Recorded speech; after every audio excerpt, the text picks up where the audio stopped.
हो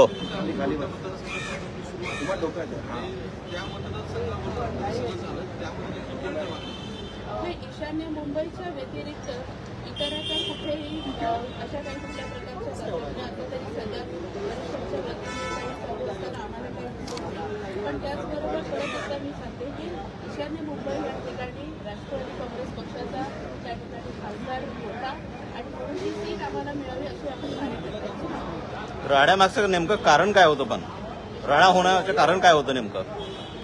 अशा कुठल्या प्रकारचं मला नाही वाटत काही घडलेलं आहे. कार्यकर्त्यांनी आपलं त्या ठिकाणी जे म्हणणं आहे ते व्यक्त ते झालेले आहे इतकंच आहे. त्या समोरच्या गटानं ज्यांना वाद केला त्यांचं असं म्हणणं होतं की जर ईशान्य मुंबईमधून संजय राऊत उभं राहणार असतील तर त्या ठिकाणी आपली ताकद जी आहे ती लावण्यात उपयोग नाहीये. त्याचऐवजी दक्षिण मध्य मुंबईमध्ये महाविकास आघाडीचे 3 आमदार आहेत. त्या ठिकाणी जर आपण इलेक्शन लढवलं तर नक्कीच त्या ठिकाणी आपल्याला फायदा होऊ शकतो. मी आपली थोडी दुरुस्ती या संदर्भात करते. राष्ट्रवादी काँग्रेस पक्षामध्ये असं कुठल्याही प्रकारचं गट आता सध्या नाही आहे. ते आपल्या पहिलं तर मी आपल्याला करेक्ट करते.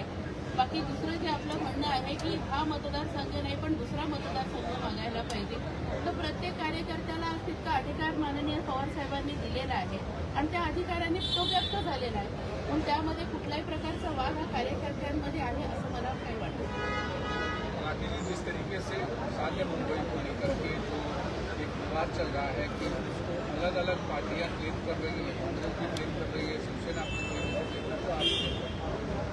एनसीपी किस तरीके से अपनी भूमिका रखेगी, खासकर महाविकास आघाड़ी हमारे लिए जरूरी ये है कि इंडिया अलायंस के माध्यम से गठित हुई सारी पार्टियों का जो एक ग्रुप जो बना है इसके माध्यम से जो भी उम्मीदवार वहाँ पे दिया जाएगा उस उम्मीदवार का काम करने वाले हम कार्यकर्ता हैं और फिर वहाँ पे एक मतलब कोई एक पार्टी का वो व्यक्ति नहीं होगा, वो इंडिया अलायंस का वो उम्मीदवार होगा. इस बात को समझते हुए राष्ट्रवादी कांग्रेस पार्टी का हर एक कार्यकर्ता यहाँ पे कार्य करने के लिए सज्ज हुआ है और इसलिए ये संघर्ष भले विरोधी पक्ष जो है इस प्रकार का संघर्ष हमारे में डालने की कोशिश भले करें लेकिन इस परिस्थिति में उनको यहाँ पे यश नहीं मिलेगा.